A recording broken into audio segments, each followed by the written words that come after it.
नमस्कार, कैसे हैं आप सब। स्वागत है आप सभी का। आज हम लोग क्लास 10th के मैथ्स का चैप्टर 3 दो चर वाले रैखिक समीकरण युग्म का प्रश्नावली 3.4 के प्रश्नों को हल करने वाले हैं। इसके पहले के जितने ही प्रश्नावली है उसको हम लोग हल कर चुके हैं। आप मेरे चैनल के 10th क्लास के मैथ्स वाले प्लेलिस्ट में जाकर देख सकते हैं। यह जो प्रश्नावली है 3.4, इसमें जितने ही प्रश्न हैं यानी दो चर वाले रैखिक समीकरण वाले जो प्रश्न हैं उन सभी को आपको बनाना है विलोपन विधि के द्वारा। ठीक है, विलोपन विधि अर्थात एलिमिनेशन मेथड के द्वारा। ठीक, इसका इंट्रोडक्शन वीडियो हम पहले ही बना चुके हैं। ठीक है, किस विधि से कैसे प्रश्न को हम बनाते हैं यह सब हम पहले ही बता चुके हैं। आज हम लोग डायरेक्ट इस प्रश्नावली के प्रश्नों को हल करेंगे। तो चलते हैं हम प्रश्नों पर। इसमें जो पहला प्रश्न है वह कह रहा है कि निम्न समीकरणों के युग्म को विलोपन विधि तथा प्रतिस्थापन विधि से हल कीजिए। देखिए, आपको विलोपन विधि से ही बनाना है सभी प्रश्नों को और प्रतिस्थापन विधि से भी बनाना है। यह प्रश्नावली 3.4 जो है, इसके पहला का जो प्रश्नावली है 3.3, उसमें जितने ही प्रश्न थे उनको प्रतिस्थापन विधि से बनाना था। ठीक है, तो आप सीख चुके हैं प्रतिस्थापन विधि क्या है। इस प्रश्नावली में ये 1, 2, 3, 4 चारों जो प्रश्न हैं इसको विलोपन विधि यानी एलिमिनेशन मेथड और प्रतिस्थापन विधि यानी सब्स्टिट्यूशन मेथड, यानी इस दोनों मेथड से आपको हल करना है। कौन सी विधि अधिक उपयुक्त है, मतलब कौन विधि आपको ज़्यादा आसान लगता है, आपको यही बताना है। ठीक, तो हम दोनों विधि से हल करेंगे, आपको जो आसान लगे आप बता दीजिएगा। चलते हैं पहले प्रश्न पे। पहला जो प्रश्न है इसमें दो समीकरण है, तो हम क्या करेंगे, इसको समीकरण 1 मान लेंगे और इसको समीकरण 2 मान लेंगे। ठीक है, हमको दोनों विधि से हल करना है, विलोपन विधि से भी यानी एलिमिनेशन मेथड से भी और प्रतिस्थापन विधि अर्थात सब्स्टिट्यूशन मेथड से भी हल करना है। ठीक, तो सबसे पहले हम विलोपन विधि से देखते हैं कैसे हल होगा यह। विलोपन विधि से हल करने के लिए हम क्या करते हैं, देखिए इस दोनों समीकरण में दो चर है, एक तरफ x है और एक तरफ y है। हम क्या करते हैं, एक चर को विलुप्त करने का प्रयास करते हैं, खत्म करने का प्रयास करते हैं। और ख़त्म कैसे होगा, तो देखिए यहाँ पे -3y है और यहाँ पे +y है। अगर हम यहाँ भी +3y कर देंगे और इस दोनों समीकरण को जोड़ देंगे तो प्लस और माइनस कट के 0 हो जाएगा, हमारे पास सिर्फ x बचेगा। ठीक है, और x का मान आसानी से ज्ञात हो जाएगा। ठीक, तो हम वही काम इसमें भी करते हैं। जैसे देखिए यहाँ पे -3y है तो हम यहाँ पे भी 3 लाने का प्रयास करेंगे। और यहाँ 3 कैसे आएगा, तो इसमें हम 3 से गुना करेंगे इस समीकरण में, तो 3x + 3y बराबर 5 3 15 हो जाएगा। 3x यहाँ पे 3y हो जाएगा प्लस 3y और यहाँ -3y, दोनों को जब जोड़ेंगे तो वह क्या हो जाएगा, 0 हो जाएगा, हमारा y खत्म हो जाएगा। तो वही हम यहाँ पे करते हैं। समीकरण 1 में 3 से गुना करने पर क्या हो जाएगा, 3x + 3y, ठीक है, प्लस 5 3y 15 हो गया।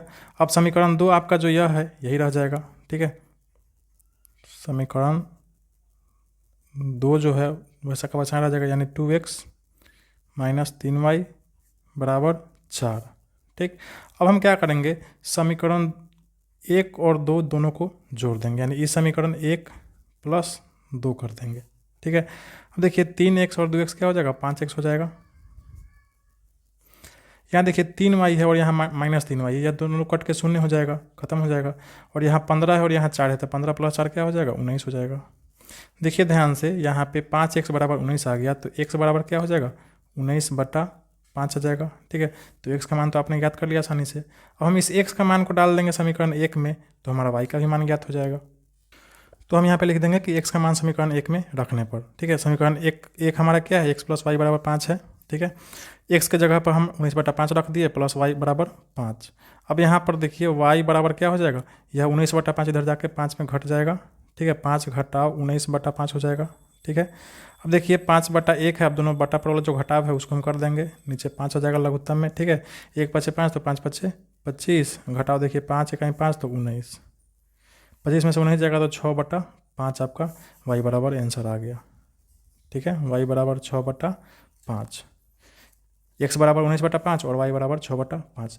तो इस तरह से हम क्या करते हैं, विलोपन विधि से हल करते हैं। हम क्या किए हैं, हम दोनों समीकरण में क्या करते हैं, किसी एक चर का जो मान होता है उसका जो गुणांक होता है उसको हम बराबर करके जोड़ के घटा के 0 करने का प्रयास करते हैं। जैसे यहाँ पे देखिए हम 3y प्लस, यहाँ -3y था, हम यहाँ +3y कर दिए हैं ताकि यह घट के 0 हो जाए। ठीक, तो इसी तरह से विलोपन विधि के द्वारा हल करते हैं। अब बच गया हमारा प्रतिस्थापन विधि। तो प्रतिस्थापन विधि हम लोग पिछले प्रश्नावली में हम लोग सीख चुके हैं कैसे हल करते हैं। प्रतिस्थापन विधि में हम क्या करते हैं, सबसे पहले तो समीकरण 1 को लेते हैं। ठीक है, x + y बराबर 5, इसमें हम x का मान निकाल लेते हैं, y इधर जाएगा तो क्या हो जाएगा 5 - y, इसको मान लीजिए समीकरण 3। ठीक है, अब इस x का मान डाल देंगे समीकरण 2 में। ठीक है, यहाँ पे लिख देंगे समीकरण 2 यही है, यहाँ पे उतार देंगे। यहाँ पे हम x का मान जो है यहाँ पे इतना डाल देंगे, ठीक है। अब देखिए यहाँ पे 2 गुने 5 क्या हो जाएगा 10 माइनस 2y, ठीक है। माइनस 3y है तो माइनस 3y बराबर 4 है तो 4, ठीक है। यहाँ देखिए 2y और 3y जुट के माइनस 5y हो जाएगा, और 10 इधर जाएगा तो घट जाएगा 4 में, ठीक है। तो माइनस 10 प्लस 4 माइनस 6 हो जाएगा, ठीक है। यहाँ से y बराबर इधर भी माइनस है, इधर भी माइनस है, तो कट ही जाएगा, ठीक है। और y बराबर 6/5 इधर गुना में इधर जाएगा तो भाग में हो जाएगा, तो 6/5 हो जाएगा, ठीक है। यहाँ से आपका y का मान ज्ञात हो गया।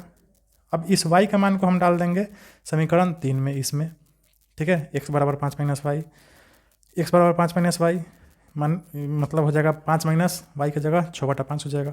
अब यह बटा पर वाला घटाव आप करेंगे तो यह जगह 19/5, तो यहाँ से x बराबर 19/5 आ गया। तो सेम चीज़ x बराबर 19/5 इसमें भी था, यहाँ भी उतना ही है।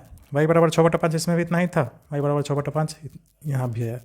यह था विलोपन विधि और यह था प्रतिस्थापन विधि, ठीक है। तो आपको जो आसान लगे आप उस विधि से बना सकते हैं, हल कर सकते हैं। वैसे ही इस प्रश्नावली में आपको दोनों विधि से हल करने को कहा गया है, तो दोनों विधि से आप इस तरह से हल कर सकते हैं। चलते हैं अगले प्रश्न पे। अगला प्रश्न में यही दोनों समीकरण है, तो हम क्या करेंगे, इसको समीकरण 1 मान लेंगे और इसको समीकरण 2 मान लेंगे, ठीक है। पहले हम विलोपन विधि से हल करेंगे, उसके बाद प्रतिस्थापन विधि से। विलोपन विधि से हल करने के लिए देखिए क्या करना होगा, हमको इस दोनों चर में से किसी एक को बराबर करना होगा। देखिए यहाँ पे 4y है, अगर हम यहाँ पे 2 से गुना कर देंगे यहाँ पे इस समीकरण में, तो यहाँ 4x हो जाएगा, यहाँ -4y हो जाएगा। जब -4y होगा तो यहाँ देखिए +4y है, यह दोनों घट के 0 हो जाएगा, दोनों को जोड़ेंगे तो, ठीक है। हमारे पास सिर्फ x बचेगा और x का मान आसानी से ज्ञात हो जाएगा। तो वही उपाय हम यहाँ पे करते हैं। देखिए समीकरण 1 जितना था उतना हम उतार दिए हैं। समीकरण 2 में क्या किए हैं, 2 से गुना कर दिए हैं इस समीकरण में, तो 2 दूना 4x हो जाएगा, -2 दूना 4y, 2 दूना 4, ठीक है। अब हम क्या करेंगे, समीकरण 1 प्लस समीकरण 2 इस दोनों को जोड़ेंगे, तो 4 और 3 क्या हो जाएगा 7x, प्लस और माइनस तो कट के 0 हो जाएगा, बराबर है तो बराबर, 10 और 4 14, ठीक है। यहाँ देखिए आपका x का मान क्या आ जाएगा 14 बटा यह 7 इधर गुना में इधर भागा में हो जाएगा, ठीक है। तो 7 दूना 14, यानी आपका जो x का मान है वह क्या आ गया 2 आ गया, ठीक। अब इस x का मान को हम डाल देंगे समीकरण 1 में चाहे 2 में, जिसमें आपको मन करे उसमें डाल दीजिए, आपका y का मान ज्ञात हो जाएगा। तो हम क्या करेंगे, x का मान समीकरण 1 में रखेंगे, ठीक है। इस समीकरण में यह समीकरण क्या है 3x प्लस 4y बराबर 10, x का मान 2 है तो 2 यहाँ पे हम डाल दिए, 3 दूना 6 हो जाएगा, ठीक है। 4y 10 इतना रह गया। अब देखिए यह 4y यहाँ पे उतर जाएगा और 3 दूना 6 इधर जाके 10 में घट जाएगा, तो 10 में से 6 घटेगा तो 4 हो जाएगा, ठीक है। अब y बराबर यह 4 इधर गुना में है तो इधर बटा में हो जाएगा, ठीक है। 4 और 4 कट गया एक मरतबे, तो y बराबर क्या आ गया 1 आ गया। यहाँ आपका x बराबर 2 और y बराबर 1 आंसर आ गया, ठीक। अब हम क्या करेंगे, ठीक इसी को प्रतिस्थापन विधि द्वारा हल करके देख लेंगे। प्रतिस्थापन विधि से हल करने के लिए क्या करेंगे, हम समीकरण 1 को ले लेंगे, ठीक है। 3x प्लस 4y बराबर 10 है, 3x बराबर यह 4y इधर जाएगा तो घट जाएगा, ठीक है।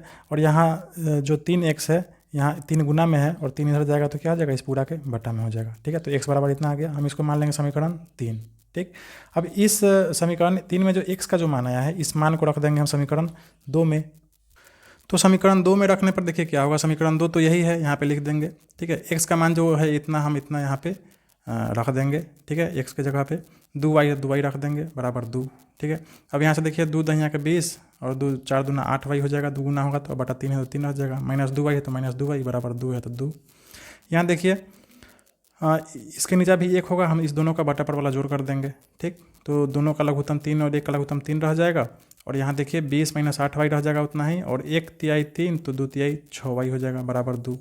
यहाँ देखिए 8y और -6y दोनों जुट के -14y हो जाएगा, ठीक है। और 3 इधर जाके गुना हो जाएगा तो 3 दूना 6 हो जाएगा, और 20 इधर प्लस में है तो इधर आएगा तो क्या हो जाएगा माइनस में हो जाएगा, ठीक है। यहाँ देखिए 14y है तो 14y -14y रह जाएगा, और 6 - 20 बराबर हो जाएगा -14, ठीक है।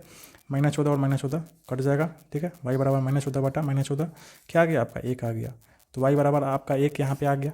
अब हम इस y का मान को डाल देंगे समीकरण 3 में, तो हमारा x का मान आ जाएगा। तो हमने क्या किया, इस y बराबर 1 का मान डाल दिया इसमें, ठीक है। तो x बराबर 10 - 4y बटा 3 है यह, ठीक है। यहाँ 4y के बदला में 4 गुने 1 हो जाएगा, ठीक। देखिए 4 इकाई 4 हो जाएगा, 10 में से 4 गया 6, 3 के 3 आ जाएगा, 3 से 2 मरतबा कट जाएगा, ठीक है। तो बराबर 2 आ गया, अतः x बराबर क्या आ गया 2। और यहाँ y बराबर कितना आया था आपका 1। और इस विधि से भी आपका y बराबर 1 आया था, x बराबर 2 आया था। यहाँ भी आपको x बराबर 2 और y बराबर 1।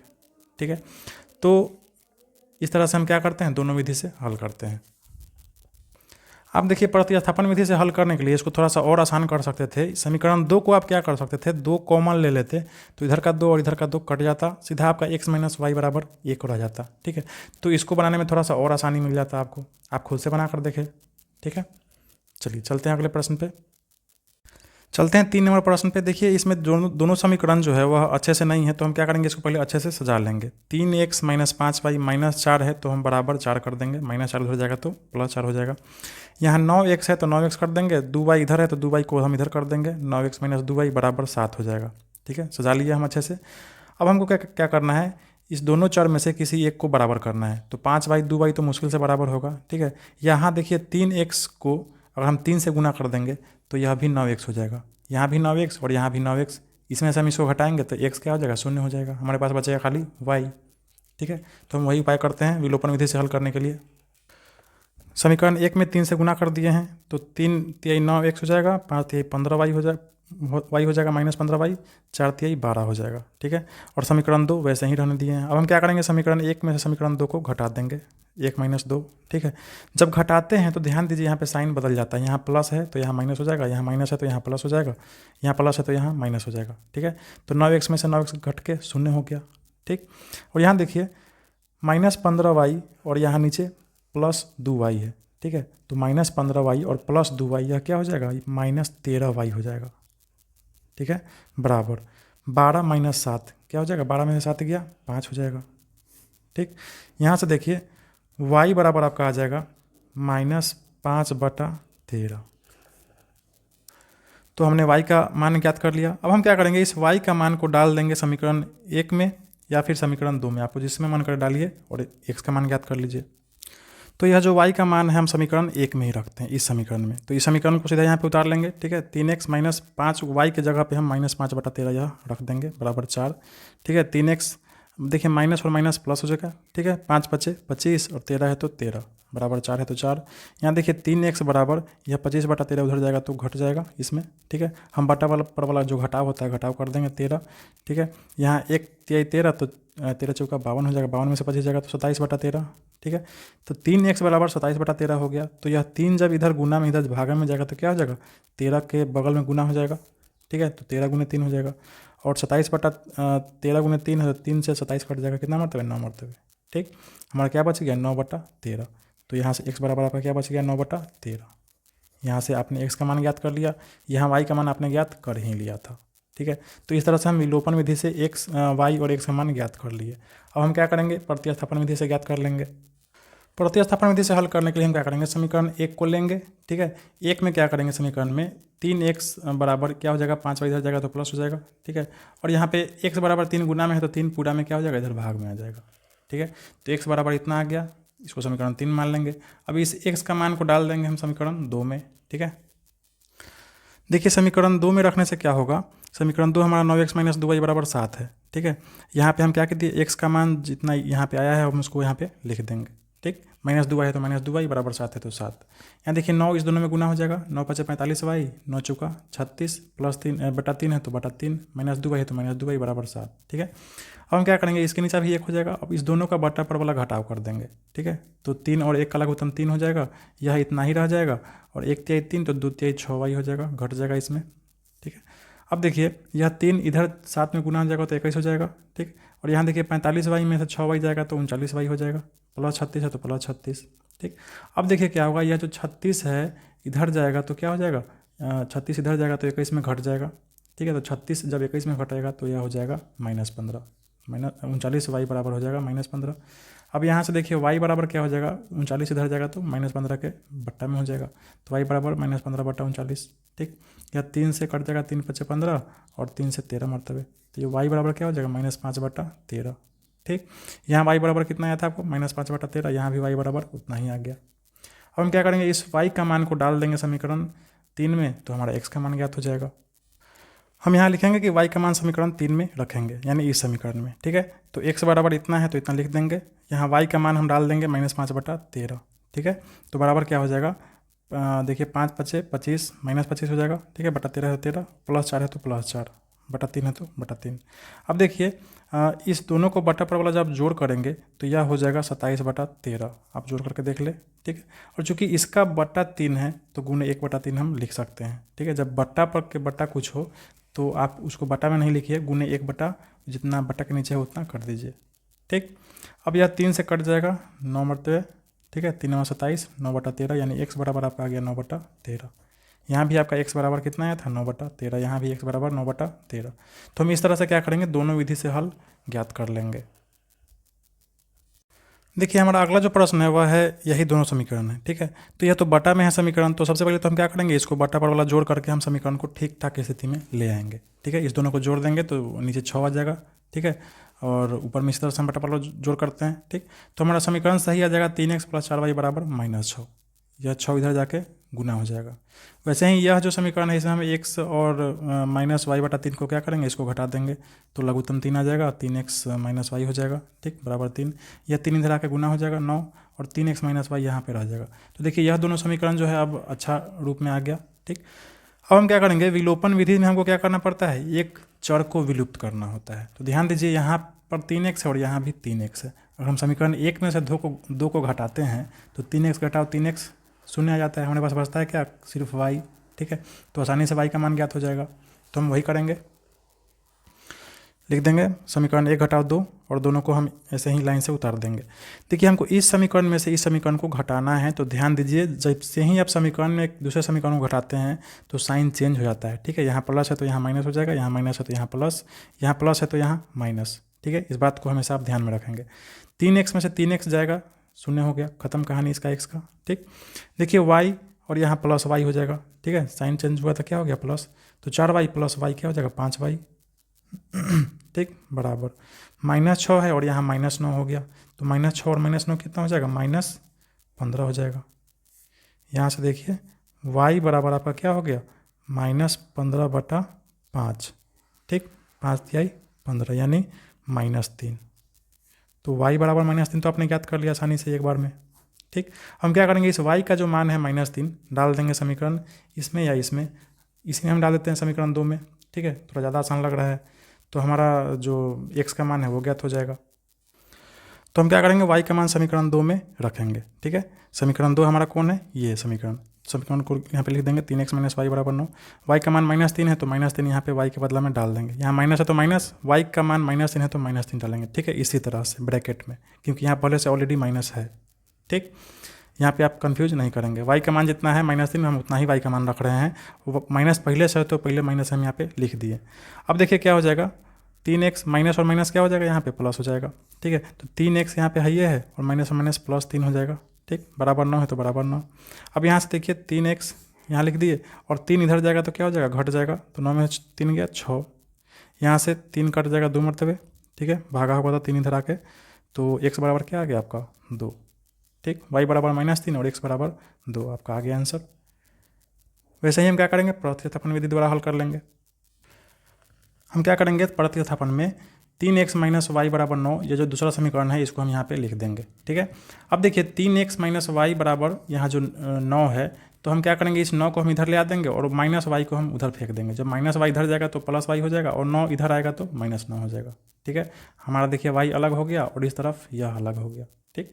तो y बराबर 3x माइनस 9 हम लिख सकते हैं, ठीक। अब इस y का मान जो इतना है हम इसको समीकरण 1 में डाल देंगे। अब हम क्या करेंगे, y का मान समीकरण 1 में जैसे ही रखेंगे, यह y का जो मान है इस समीकरण हम 1 में रखेंगे तो क्या होगा, समीकरण 1 3x प्लस 4y बराबर -6 है, तो 3x इतना ही रह जाएगा, 4y के बदला 4 गुने 3x माइनस 9, यानी y का जो मान है हम वहाँ पे यहाँ पे डाल दिए, बराबर -6 है तो -6, 3x हो तो 3x, 4 तिहाई 12x, ठीक है, 4 गुने 9 36, माइनस है तो माइनस हो जाएगा, बराबर -6। अब देखिए 3x और 12x जुटेगा तो 15x हो जाएगा, ठीक, -36 उधर जाएगा तो +36 हो जाएगा और +36 में से 6 घटेगा तो 30 हो जाएगा, ठीक, 15 दूना 30 कट गया, x बराबर 2 आ गया आपका, ठीक है। यहाँ भी x बराबर 2 था, यहाँ भी x बराबर 2 आ गया। अब इसका मान हम डाल देंगे समीकरण इसमें समीकरण 3 में, तो आपका y का मान भी ज्ञात हो जाएगा। तो हम क्या करेंगे, x का मान समीकरण 3 में डाल देंगे। समीकरण 3 हमारा क्या है, देखिए यही है y बराबर 3x-9, y बराबर 3x-9। ठीक, देखिए 3 गुने x, x बराबर 2 है। ठीक है, तो 3 गुने 2 बराबर क्या हो जाएगा 6। ठीक है, घटाओ 9 है तो 9। ठीक, 6 में से 9 गया -3, तो यहाँ y बराबर क्या आ गया -3। यहाँ भी y बराबर कितना आपका आया था -3 आया था, यहाँ भी y बराबर -3। ठीक, हम नीचे में लिख देंगे कि अतः y बराबर -3 तथा x बराबर 2। ठीक है, दोनों में। तो इस तरह से हम इसको हल कर लेंगे। विलोपन विधि ऐसे होता है और प्रतिस्थापन विधि ऐसे होता है। विलोपन विधि में एक जो चर होता का मान होता है उसको विलुप्त करना होता है, और प्रतिस्थापन विधि में प्रतिस्थापित करना पड़ता है मान को। ठीक, चलते हैं प्रश्नावली 3.4 में आगे। पहला नंबर प्रश्न में 4 प्रश्न है, इसको हम लोग हल कर चुके हैं। दूसरे नंबर प्रश्न में वर्ड प्रॉब्लम है। ठीक है, आपको इस पूरे वाक्य प्रश्न में जितना ये पूरा वाक्य है, इसको पूरा वाक्य को समझ के इसमें से आपको क्या करना है, 2 चर वाला 2 रैखिक समीकरण निकालना है, तब जाके आपको इस प्रश्न का हल होगा। ठीक है, थोड़ा सा बारीकी से इसको हमको समझना होगा प्रत्येक प्रश्न को। हम देखते हैं पहला जो प्रश्न है इसमें क्या कह रहा है। यहाँ आप ध्यान दीजिए, पहला प्रश्न क्या कह रहा है। यदि हम अंश में 1 जोड़ दे तथा हर में से 1 घटा दे तो भिन्न 1 में बदल जाती है। यदि हर में 1 जोड़ दे तो यह 1/2 हो जाती है। वह भिन्न क्या है? तो आपको भिन्न नहीं पता है, तो हम इस भिन्न को ही मान लेंगे x/y। ठीक है, हम क्या लिखेंगे कि माना कि भिन्न बराबर x/y। अब फिर से प्रश्न को पढ़िए। यदि हम अंश में 1 जोड़ दें, अंश ऊपर वाले को कहते हैं और हर नीचे वाले को कहते हैं। ठीक है, कह रहा है यदि हम अंश में 1 जोड़ दें और हर में 1 घटा दें। ठीक है, क्या कह रहा है, अगर हम x में 1 जोड़ दें और हर में यानी y में 1 घटा दें, अंश में 1 जोड़ दिए और हर में 1 घटा दिए, तो भिन्न 1 में बदल जाती है। यानी यह जो भिन्न है यह क्या हो जाता है, यह 1 हो जाता है। ठीक, यह आपका हो गया समीकरण 1। दूसरे में क्या कह रहा है, दूसरा लाइन में यदि हर में 1 जोड़ दे, आपका भिन्न यही है x/y। ठीक है, कह रहा है कि यदि हर में 1 जोड़ दे, यानी y में हम 1 जोड़ देंगे, अंश में कुछ जोड़ने का बात नहीं हो रहा है, सिर्फ हर में जोड़ने का बात हो रहा है। यदि हर में 1 जोड़ दे तो हर में 1 जोड़ दिए तो यह 1/2 हो जाती है, यानी यह कितना हो जाता है 1/2। ठीक, अब आपको देखिए समीकरण 1 यहाँ हो गया, समीकरण 2 आप यहाँ से बना सकते हैं। ठीक है, अब दोनों समीकरण को आप बना लीजिए और इसका हल ज्ञात कर लीजिए, आसानी से आपका भिन्न ज्ञात हो जाएगा। अब देखिए हम इसको हल कैसे करेंगे। तो हम भिन्न x/y माने थे और दोनों समीकरण हमारा यही आया था। ठीक है, अभी आपने देखा। हम क्या करेंगे, इस समीकरण को थोड़ा सा तोड़ के ले जाएंगे। देखिए x + 1/y-1 है, तो y-1 को इधर ले जाएंगे तो यह 1 में क्या हो जाएगा, गुना हो जाएगा। तो 1 में गुना होगा तो उतना ही रह जाएगा। ठीक, अब देखिए यह y इधर ले आएंगे तो क्या हो जाएगा, -y हो जाएगा, और 1 को उधर ले जाएंगे तो -1 में जुट जाएगा। 1 + 1 है तो उधर हो जाएगा तो -1 हो जाएगा, यानी -1 और -1 -2। ये समीकरण हो गया, इसको मान लेंगे समीकरण 1। ठीक, यहाँ देखिए y + 1 इधर गुना हो जाएगा और 2 इधर आके गुना हो जाएगा, तो 2 इधर आके 2x हो जाएगा और y + 1 इधर आके y + 1 हो जाएगा। तो 2x है और y इधर से इधर ले जाएंगे तो -y हो जाएगा। ठीक है, और +1 इधर तो है ही, यह हो गया समीकरण 2। ठीक, हम इस दोनों को विलोपन विधि से हल कर लेंगे। यहाँ देखिए यहाँ -y है और यहाँ -y है। अगर हम इस समीकरण में से इसको घटाएंगे या फिर इसी समीकरण में से इसको घटाएंगे तो y तो खत्म हो जाएगा। ठीक, तो हम क्या करते हैं, समीकरण 2 में से समीकरण 1 को घटा देते हैं। तो देखिए समीकरण 2 में से जब 1 को घटाएं तो समीकरण 2 को यहाँ लिख देंगे, समीकरण 1 को यहाँ लिख देंगे।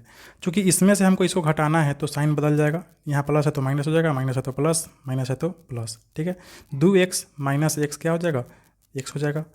y और +y -y और +y कट के 0 हो जाएगा, खत्म। ठीक, 1 और +2 क्या हो जाएगा, 3 हो जाएगा। x = 3 तो डायरेक्ट आ गया आंसर आपका। ठीक, यहाँ देखिए फिर x का मान हम डाल देंगे समीकरण 1 में, तो समीकरण 1 हमारा x - y = -2 है। ठीक, x का मान डाल दिए 3 - y = -2। अब देखिए यह 3 इधर जाएगा तो क्या हो जाएगा, -3 हो जाएगा। ठीक है, -3 और -2 क्या हो जाएगा, -5, तो -y = -5 हो गया। ठीक है, अब देखिए यह माइनस माइनस कट जाएगा तो y बराबर आपका क्या आ गया, 5 आ गया। ध्यान दीजिए x = 3 और y = 5 आ गया। ठीक है, तो आप इसके नीचे लिखेंगे कि अतः आपका जो भिन्न जो आपने माना था वह क्या हो जाएगा, भिन्न क्या माना था आपने, x/y। ठीक है, बराबर x कितना आया आपका 3 और y कितना आया 5, तो अतः भिन्न बराबर 3/5 आंसर। ठीक, हम चलते हैं अगले प्रश्न पे। देखिए 2 नंबर प्रश्न क्या कह रहा है। देखिए 5 वर्ष पूर्व नूरी की आयु सोनू की आयु की 3 गुनी थी। ठीक, 10 वर्ष पश्चात नूरी की आयु सोनू की आयु की 2 गुनी हो जाएगी। नूरी और सोनू की आयु कितनी है। ठीक है, ये देखिए पहले और बाद के गणनाओं के बारे में कह रहा है। फिलहाल नूरी और सोनू का जो आयु है आपको पता नहीं है, तो हम सबसे पहले तो यह करेंगे कि नूरी और सोनू का जो आयु है उसको हम मान लेंगे कि नूरी का x और सोनू का y। तो हम कॉपी में क्या लिखेंगे कि माना कि नूरी की वर्तमान आयु x और सोनू का वर्तमान आयु y। ठीक है, फिर से पढ़िए प्रश्न को। 5 वर्ष पूर्व नूरी की आयु सोनू की आयु की 3 गुनी थी। अब 5 वर्ष पहले का बात हो रहा है, तो जब 5 वर्ष पहले का बात हो रहा है तो नूरी के भी का अभी जो आयु है उसमें 5 साल पहले, और सोनू का जो अभी का आयु है इससे भी 5 साल पहले का बात हो रहा है। तो हम इसको समीकरण के बनाने के लिए ऐसे लिखेंगे। ठीक है, नूरी का आयु लिख देंगे यहाँ पर x, ठीक है, और सोनू का आयु लिख देंगे यहाँ पर y। अब देखिए क्या कर रहा है, 5 वर्ष पूर्व यानी 5 साल पहले का बात चल रहा है, तो हम इसमें से भी 5 घटा देंगे और इसमें से भी 5 घटा देंगे। दोनों की उम्र में से 5 घटा दिए क्योंकि 5 साल पहले का बात हो रहा है। अब क्या कर रहा है, नूरी की आयु सोनू की आयु की 3 गुनी थी। सोनू का जितना आयु है इसका 3 गुना था नूरी का आयु। ठीक है, इसका 3 गुना था यह, तो हम इसी में अगर 3 से गुना कर देंगे तो यह दोनों बराबर हो जाएगा। ठीक है, इसका आयु का यह 3 गुना है। ठीक है, तो अगर हम इसी में 3 से गुना कर देंगे तो यह दोनों बराबर नहीं हो जाएगा। ठीक, यह हो गया हमारा समीकरण 1। हम इसको आगे बढ़ा के समीकरण 1 कर लेंगे। अब देखिए अगला समीकरण क्या कह रहा है, अगले में क्या कह रहा है, 10 वर्ष पश्चात यानी 10 वर्ष के बाद। अब 10 वर्ष के बाद देखिए अभी का आयु इसका x है और इसका है y। सोनू का y है और नूरी का x है। 10 साल के बाद का बात चल रहा है तो हम दोनों में 10 जोड़ देंगे। अब देखिए क्या बात चल रहा है, 10 साल के बाद 10 वर्ष के पश्चात नूरी की आयु सोनू की आयु की 2 गुनी हो जाएगी। अब यह जो नूरी का आयु है यह सोनू से 2 गुना हो जाएगा। ठीक है, तो हम इसी में 2 से गुना कर देंगे तो यह दोनों बराबर हो जाएगा। यह हो गया हमारा समीकरण 2। ठीक, हम इस दोनों समीकरण को थोड़ा सा आसान कर लेंगे आगे बढ़ा के और x का y मान ज्ञात कर लेंगे। अब हम क्या करेंगे, इस दोनों समीकरण को थोड़ा सा हल्का कर लेंगे। तो देखिए यहाँ पे x - 5 और 3 दोनों में गुना हो जाएगा तो इतना हो जाएगा। ठीक है, x - 3y इधर आ जाएगा तो माइनस में हो जाएगा। ठीक है, और -5 उधर जाएगा तो प्लस हो जाएगा। ठीक है, तो +5 और -15 -10 हो जाएगा। वैसे ही इसमें देखिए 2y गुने 10 दूना 20 हो जाएगा। ठीक है, इतना कर दिए, x बराबर x लिख देंगे, 2y इधर से इधर आएगा तो -2y हो जाएगा, और यह 10 इधर जाएगा तो माइनस हो जाएगा, और 20 में से 10 गया 10 हो जाएगा। तो यह दोनों समीकरण हमारा आ गया। ठीक, विलोपन विधि से ज्ञात करने के लिए देखिए यहाँ पे दोनों चर हमारा सेम टू सेम बैठा हुआ है। हमको क्या करना है, इसमें से इसको घटा देना है या इसमें से इसको घटा देना है, तो x खत्म हो जाएगा, आसानी से y का मान ज्ञात हो जाएगा। ठीक, तो हम वही करेंगे, समीकरण 1 को समीकरण 2 में से 1 को घटा देंगे, 2 यहाँ है, समीकरण 1 यहाँ है। घटाने के लिए क्या करते हैं, हम साइन बदल देते हैं, यहाँ प्लस है तो माइनस हो जाएगा, माइनस है तो प्लस, प्लस है माइनस है तो प्लस। ठीक, x में से 1 घट के 0 हो गया। यहाँ देखिए +3y और -2y, y बच जाएगा। ठीक, और 10 है, यहाँ +10 हो गया तो 20 हो गया, y बराबर 20, तो आपका ऐसे ही ज्ञात हो गया। ठीक, हम इसको डाल देंगे समीकरण 1 में, y का मान समीकरण 1 में डालने पर x - 3y बराबर -10। ठीक है, x बराबर यह 3y इधर जाएगा तो क्या हो जाएगा, -3y उधर जाएगा तो +3y हो जाएगा, तो +3 गुने y बराबर क्या है 20 है, तो 3 गुने 20 हो जाएगा। ठीक है, -10 हो तो -10, 20 दिया 60, 60 में से 10 जाएगा तो 50। x बराबर क्या आ गया आपका 50, y बराबर 20 आ गया और x बराबर 50 आ गया। लास्ट में हम लिख देंगे कि नीचे में कि अतः नूरी की वर्तमान आयु 50 साल, क्योंकि नूरी का हम x माने थे और x बराबर 50 आया है, और सोनू का वर्तमान आयु 20 साल। ठीक है, सोनू का आयु हम y माने थे और y कितना आया है 20। तो ऐसे ही हल करेंगे, एकदम आसान था। चलते हैं अगले प्रश्न पे। हमारा अगला प्रश्न है 3 नंबर कि 2 अंकों की संख्या के अंकों का योग 9 है। इस संख्या का 9 गुना संख्या के अंकों को पलटने से बनी संख्या का 2 गुना है, वह संख्या ज्ञात कीजिए। देखिए 2 अंकों की संख्या है और उसी को पलटा जा रहा है। ठीक, इस प्रश्न को पहले आपको समझना पड़ेगा। देखिए पहला लाइन कह रहा है प्रश्न में कि 2 अंकों की संख्या के अंकों का योग 9 है, तो हम मान लिए हैं कि 2 अंकों की संख्या क्या है xy। ठीक है, देखिए 2 अंकों की संख्या 24 होता है, ठीक है, 32 होता है। ठीक है, वैसे ही हम क्या किए हैं, पहला अंक कुछ और है, दूसरा अंक कुछ और है, हमको पता नहीं है, तो हम क्या कर लिए हैं, पहला अंक x मान लिए हैं, दूसरा अंक y मान लिए हैं। ठीक, तो 2 अंकों की संख्या जो है उसके अंकों का योग कितना है 9 है, यानी x + y बराबर 9, x + y बराबर 9। पहला समीकरण तो हमारा ज्ञात हो गया, कोई कन्फ्यूजन नहीं है इसमें। थोड़ा समस्या है दूसरा समीकरण ज्ञात करने में, इसको थोड़ा आपको अच्छे से समझना होगा। देखिए कह रहा है कि इस संख्या का 9 गुना संख्या के अंकों को पलटने से बनी संख्या का 2 गुना है। ठीक है, यानी इस संख्या का 9 गुना इस संख्या को अगर पलट दिया जाएगा तो जो संख्या बनेगा उससे 2 गुना है। ध्यान दीजिए, अगर मान लीजिए 24 है, ठीक है, तो 24 को अगर आप पलटेंगे तो यह क्या हो जाएगा, यह हो जाएगा 42। ठीक, इस 24 को अगर पलटेंगे तो यह हो जाएगा 42। अगर इस 32 को आप पलटेंगे तो यह क्या हो जाएगा, 2 आगे हो जाएगा, 3 पीछे हो जाएगा, यह हो जाएगा 23 हो जाएगा। ठीक, यही होता है। वैसे ही अगर आप इस संख्या को पलटेंगे तो क्या हो जाएगा, पलटने पर यह हो जाएगा yx। ठीक, अब देखिए अभी हमारा कन्फ्यूजन दूर नहीं हुआ है, हम डायरेक्ट xy और yx नहीं मानेंगे। ध्यान दीजिए, अगर मान लीजिए कोई संख्या है 24 तो आप क्या करते हैं, इसको 20 + 4 लिख सकते हैं। ठीक, या फिर मान लीजिए कोई संख्या है, इसी को पलट दिए 42 तो आप इसको क्या लिख सकते हैं, 40 + 2। ठीक, वैसे ही मान लीजिए कोई संख्या है 32 तो आप इसको क्या लिख सकते हैं, 30 + 2। वैसे ही यह जो संख्या है xy, आप इसको क्या लिख सकते हैं, आप इसको लिख सकते हैं 10x + y। ठीक, वैसे ही yx जो संख्या है इसको आप क्या लिख सकते हैं, इसको आप लिख सकते हैं 10y + x। दहाई का जो अंक होता है उसमें 10 से गुना करते हैं और इकाई वाला अंक को जोड़ देते हैं। ठीक, इस तरह से लिख देते हैं। अब फिर से इस लाइन को पढ़िए कि इस संख्या का 9 गुना, यानी यह xy का 9 गुना, तो xy में डायरेक्ट हम 9 से गुना नहीं करेंगे, हम क्या करेंगे, यह जो 10x + y है इसमें 9 से गुना करेंगे। ठीक है, क्योंकि xy को हम 10x + y लिख सकते हैं। जिस प्रकार 24 को 20 + 4 लिख सकते हैं, 42 को 40 + 2 लिख सकते हैं, वैसे ही xy को हम 10x + y लिख सकते हैं। ठीक, आगे कह रहा है संख्या का 9 गुना, यानी इस संख्या का 9 गुना क्या होगा, 9 से गुना कर दिए। संख्या के अंकों को पलटने से बनी संख्या। अब देखिए इस संख्या को जब पलटेंगे तो क्या बनेगा, yx बनेगा। तो yx को डायरेक्ट yx नहीं लिखेंगे, हम इसको लिखेंगे 10y + x, 10y + x। ठीक है, जिस प्रकार 24 = 20 + 4 है, वैसे ही yx = 10y + x है। ठीक है, कन्फ्यूजन नहीं होना चाहिए यहाँ पे। फिर से पढ़िए, इस संख्या का 9 गुना संख्या के अंकों को पलटने से बनी संख्या का 2 गुना है। ठीक है, इस संख्या का 9 गुना जो है, यानी इस संख्या को पलट दिए हैं, तो अब इस संख्या का यह जो है यह 2 गुना है। इस संख्या का यह क्या है, यह 2 गुना है। तो हम अगर इसी संख्या में 2 से गुना कर देंगे तो यह दोनों बराबर हो जाएगा। ठीक है, अब यह जो हो गया हमारा समीकरण 2 हो गया। पहला समीकरण तो हमने ज्ञात कर लिया था, ठीक है, आसानी से। दूसरा समीकरण हम इस तरह से यह ज्ञात कर लेंगे। अब इस दोनों समीकरण को हम हल कर लेंगे आसानी से। ठीक, अब हम इसको कॉपी पे हल करेंगे। हम लिख देंगे कि माना कि 2 अंकों की संख्या बराबर क्या है, xy है, तो पहला समीकरण यह ज्ञात हुआ है और दूसरा समीकरण यह ज्ञात हुआ है। ठीक है, यह जो समीकरण ज्ञात हुआ है अभी, इसको हम थोड़ा सा आगे बढ़ा लेंगे। 9 को दोनों में गुना कर देंगे तो 90x हो जाएगा और 9 गुने y 9y हो जाएगा।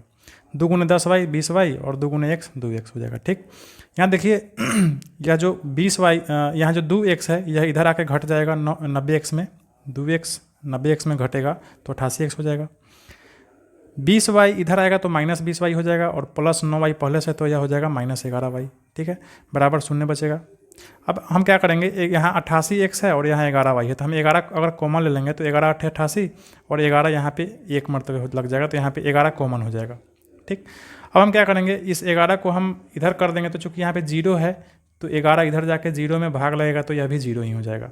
ठीक है, हमारा क्या बचेगा, सिर्फ 8x - y, तो 8x - y = 0। यह हम समीकरण 2 प्राप्त कर लिए। अब ध्यान दीजिए, यहाँ भी चर +y है और यहाँ चर आ गया -y। अगर हम इस दोनों समीकरण को जोड़ेंगे तो +y और -y खत्म हो जाएगा, हमारा आसानी से x का मान ज्ञात हो जाएगा। ठीक, तो हम क्या करेंगे, इस दोनों समीकरण को जोड़ देंगे। देखिए दोनों समीकरण को जोड़ें तो क्या हो गया, समीकरण 1 + समीकरण 2। ठीक है, 1 + 2 क्या हो जाएगा, पहला समीकरण यह है और दूसरा समीकरण यह है। इस दोनों को जोड़े तो क्या हो गया, +y -y खत्म हो जाएगा, 8 × 9 हो जाएगा और यहाँ से 9 9 हो जाएगा। तो x = 9/9 क्या हो जाएगा, 1 हो जाएगा। तो x = 1 तो आपने ज्ञात कर लिया। अब हम क्या करेंगे, इस x का मान डाल देंगे समीकरण 1 में। ठीक है, तो y का मान ज्ञात हो जाएगा। तो क्या होगा, x का मान जब समीकरण 1 में रखेंगे तो समीकरण 1 x + y = 9 है। ठीक है, और x = 1 है तो x = 1 रख देंगे, y का y रह जाएगा, 9 का 9।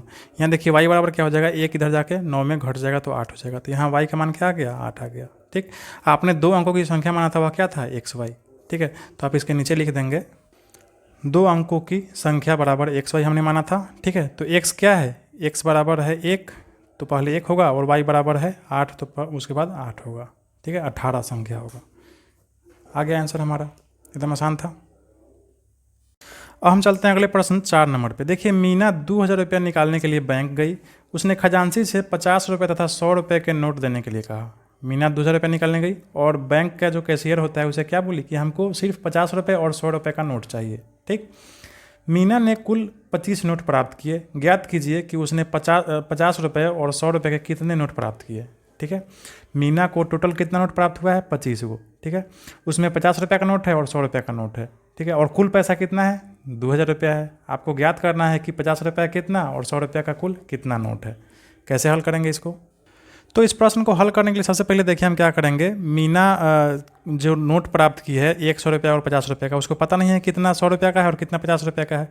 तो हम क्या किए हैं, 50 रुपये का कुल नोट मान लिए हैं x और 100 रुपये का कुल नोट मान लिए हैं y। ठीक है, हमको पता नहीं है कितना है, तो हम मान लिए 50 रुपये वाला x नोट है और 100 रुपये वाला नोटों की संख्या y है। ठीक, तो सबसे पहला जो समीकरण है x + y = 25 है, तो यहाँ से बन गया मीना ने कुल कितना नोट प्राप्त किया है? 25 को नोट। ठीक है, तो कुल 50 रुपया और 100 रुपये वाला नोट है, टोटल नोट कितना है? 25 को। तो पहला समीकरण तो यहीं से हो गया x + y = 25। ठीक, एकदम आसानी है। अब अगला जो समीकरण है वो यहाँ से प्राप्त होगा। मीना कितना पैसा टोटल निकाल रही है? 2000 रुपया। ठीक है, और 50 रुपया और 100 रुपया का नोट है। तो मान लीजिए कि 50 रुपया का नोट x है, ठीक है, और 100 रुपया का नोट y है। तो 100 × y और यह दोनों जब जुटेगा तो कितना होगा? 2000 रुपया होगा ना, क्योंकि 2000 रुपया निकालने गई है वो। यह हो जाएगा समीकरण हमारा 2। ठीक है, इसको हम थोड़ा सा और आगे बढ़ा लेंगे। हम क्या करेंगे, यह जो समीकरण है 50x + 100y = 2000, इसमें से हम 50 का अगर कॉमन ले लेते हैं तो यहाँ क्या बच जाएगा? x और यहाँ 50 दूना 100 2y बच जाएगा। ठीक है, यहाँ 50 कॉमन हो गया। अब यहाँ बराबर है, इधर 2000 है, तो एगो सोना से देखिए एगो सोना कट जाएगा और 5 से यह 200 मरतबे कट जाएगा। कितना मरतबे? 40 मरतबे कट जाएगा। ठीक है, 5 चौका 20 और एगो सोना का एगो सोना 40 मरतबे कट गया। तो अब जो हमारा यह समीकरण है क्या हो गया? x + 2y = 40। x + 2y = 40। हम इसको समीकरण 2 मान लेंगे, इसको नहीं मानेंगे। ठीक है, अब हमारा समीकरण 1 यहाँ है, समीकरण 2 यहाँ है। देखिए यहाँ भी x और यहाँ भी x है। अगर हम इस समीकरण में से इसको घटाएंगे या फिर इसमें से इसको घटाएंगे तो आसानी से x खत्म हो जाएगा, y का मान निकल जाएगा। हम समीकरण 2 में से समीकरण 1 को घटाते हैं, इसमें से इसको। ठीक है, तो जो घटाने के लिए क्या करते हैं, साइन बदल जाता है। यहाँ प्लस है तो माइनस, प्लस है तो माइनस, प्लस है तो माइनस हो जाएगा। x में से x खत्म हो गया, 2y में से y जाएगा तो बच जाएगा y = 40 में से 25 गया, बच गया 15। आपका तो डायरेक्टली आंसर आ गया, y बराबर कितना? 15। ठीक है, अब इस मान को हम डाल देंगे समीकरण 1 में, x का मान ज्ञात हो जाएगा। तो y का मान हम इसमें रखेंगे तो क्या हो गया? x + y = 25 है। ठीक है, तो x + y का मान 15 हो गया बराबर 25। x = 15 इधर जाकर घट जाएगा तो क्या हो जाएगा? 10। y = 15 और x = 10 आ गया। ठीक है, हम क्या माने थे? x = 50 रुपये का जो नोट है वह x था और 100 रुपये का नोट का संख्या y था। ठीक, लास्ट में हम लिखेंगे कि अतः 50 रुपये के नोटों की संख्या 10 गो और 100 रुपये की नोटों की संख्या 15 गो। ठीक, हो गया आंसर। चलते हैं अगले प्रश्न 5 नंबर पे। इसको समझिए। किराया पर पुस्तकें देने वाले किसी पुस्तकालय का प्रथम 3 दिनों का एक नियत किराया है तथा उसके बाद प्रत्येक अतिरिक्त दिन का अलग किराया लगता है। इसको समझिए आप बात को अच्छे से। आप उस पुस्तकालय से अगर किताब लेंगे, ठीक है, तो पहलका 3 दिन जो होगा उसका एक फिक्स्ड किराया है। ठीक है, आप चाहे 1 दिन के लिए ले, चाहे 2 दिन के लिए, चाहे 5 दिन के लिए, पहलका जो 3 दिन होगा उसका फिक्स्ड किराया आपको देना होगा। ठीक, एक नियत किराया है। इसके बाद 3 दिन के बाद चौथा, पांचवा, छठा दिन क्या लगेगा? आपको अतिरिक्त दिन का किराया लगेगा अलग से। ठीक है, 3 दिन का किराया हो गया। 3 दिन जैसे ही पार करेगा तो चौथा दिन का अलग किराया लगेगा, पांचवा का अलग, छठा का अलग। आप जितना दिन के लिए लेंगे उतना दिन का अलग किराया लेगा। ठीक है, लेकिन चौथा दिन से, समझ गए? सरिता ने 7 दिनों तक एक पुस्तक रखने के लिए 27 रुपया दी, जबकि सुशी ने 5 दिनों तक एक पुस्तक रखने के लिए 21 रुपया दी। अब आपको यह बताना है कि नियत किराया तथा प्रत्येक अतिरिक्त दिन का किराया कितना है। तो हम इस प्रश्न को हल करने के लिए सबसे पहले क्या करेंगे? मानेंगे, ठीक है, कि प्रथम 3 दिन का जो नियत किराया है, ठीक है, प्रथम 3 दिन का जो नियत किराया है वह क्या है? 100 रुपया है। इसके बाद चौथा दिन से जो अतिरिक्त किराया लग रहा है वह कितना है? y रुपया है। अब ध्यान दीजिए, सरिता 7 दिनों के लिए ले रही है किताब, ठीक, और कितना रुपया दे रही है? 27 रुपया। ध्यान दीजिए, सरिता 7 दिनों के लिए किताब ले रही है और 27 रुपया दे रही है। तो 7 दिनों में पहल का जो 3 दिन का किराया होगा वह तो 100 रुपया सरिता दे देगी, यह तो पहिल का 3 दिन का किराया हो गया। ठीक, अब देखिए चूँकि 7 दिनों को ले रही है तो 3 दिन का किराया तो हो गया। अब 4, 5, 6, 7 4 दिन का बच गया। ठीक, तो 4 दिन का किराया वह वाई रुपये के हिसाब से देगी। ठीक, प्लस 4y बराबर कितना रुपया दे रही है? 27 रुपया। यह सरिता का हिसाब हो गया, इसको मान लेंगे समीकरण 1। ठीक है, आशा समझ में आ गया होगा। फिर से समझिए, सरिता 7 दिन के लिए किताब ले रही है तो 27 रुपया दे रही है, तो पहिल का 3 दिन का तो नियत किराया 100 रुपया हो ही गया। ठीक, तो 7 में से जब 3 दिन घट गया तो कितना बच गया? 4 दिन। 4 दिन के लिए उसको वाई रुपया किराया लगेगा अतिरिक्त दिन का। ठीक है, तो 4y बराबर क्या रुपया दे रही है? 27 रुपया। ठीक उसी प्रकार सुशी का देखते हैं क्या हाल है इसका। ठीक है, सुशी 5 दिन के लिए लेती है, तो 5 दिन में पहिल का 3 दिन का तो उसको 100 रुपया लग गया। अब कै दिन बचा? 2 दिन बचा ना, तो 2 दिन में 2y लगेगा उसको। ठीक है, वाई रुपये के हिसाब से 2 दिन का लगेगा। और यह कितना रुपया दे रही है? 21 रुपया। ठीक है, यह हो गया समीकरण 2। अब आसानी से आप इसको हल कर सकते हैं। तो अब देखिए हमारे पास 2 समीकरण है। ठीक है, और दोनों समीकरण में x जो चर है यह दोनों इसमें भी वही है, इसमें भी वही है। तो अगर हम इस समीकरण में से इसको घटा दें तो आसानी से x खत्म हो जाएगा। ठीक है, हम ऐसा ही करते हैं, समीकरण 1 घटाओ 2 कर देंगे, 1 में से 2 घटाएंगे, 1 को यहाँ लिख दिए, 2 को यहाँ लिख दिए। घटाने के लिए साइन बदल जाता है, प्लस है तो माइनस, प्लस है तो माइनस, प्लस है तो माइनस। यह तो कटे खत्म। 4 में से 2 जाएगा तो 2y बच जाएगा बराबर 27 में से 21 जाएगा तो बच जाएगा 6। ध्यान दीजिए यहाँ से आपका y बराबर क्या आ गया? 2 इधर जाकर भाग हो जाएगा तो 3। ठीक है, y बराबर आपका क्या आ गया? 3। अब हम क्या करेंगे? इस मान को डाल देंगे समीकरण इसमें या फिर इसमें, आपको x का मान ज्ञात हो जाएगा। हम समीकरण 1 में डाल दिए हैं। ठीक है, समीकरण 1 में रखेंगे तो समीकरण 1 क्या है? x + 4y बराबर 27। ठीक, x + 4 × 3 हो जाएगा, y का मान 3 रख देंगे तो बराबर 27। x बराबर यह 4 3 12 इधर आके घट जाएगा 27 में। ठीक है, तो 27 में से 12 गया, x बराबर 15 आ गया आपका, y बराबर 3 और x बराबर 15। तो बाद में लिख देंगे कि अतः नियत किराया बराबर 100 रुपया हम माने थे। ठीक है, बराबर 15 रुपया, और प्रत्येक अतिरिक्त दिन का जो किराया हम कितना माने थे? y, और y बराबर हमें कितना आया है? 3, तो 3 रुपया आ गया आंसर। इस तरह से हम इसको हल करेंगे। तो देखिए इस तरह से प्रश्नावली 3.4 में जितने भी प्रश्न थे उन सभी को आपने हल कर लिया। ठीक है, मिलते हैं फिर अगले वीडियो में किसी नए चैप्टर के साथ। तब तक आप अपना पढ़ाई जारी रखें, मेरे चैनल को सब्सक्राइब कर ले, अपने दोस्तों को शेयर कर ले और बेल नोटिफिकेशन आइकन दबाना नहीं भूले ताकि हर नया वीडियो आप तक पहुंचता रहे। ठीक है, थैंक यू। पढ़ते रहें और खुश रहें।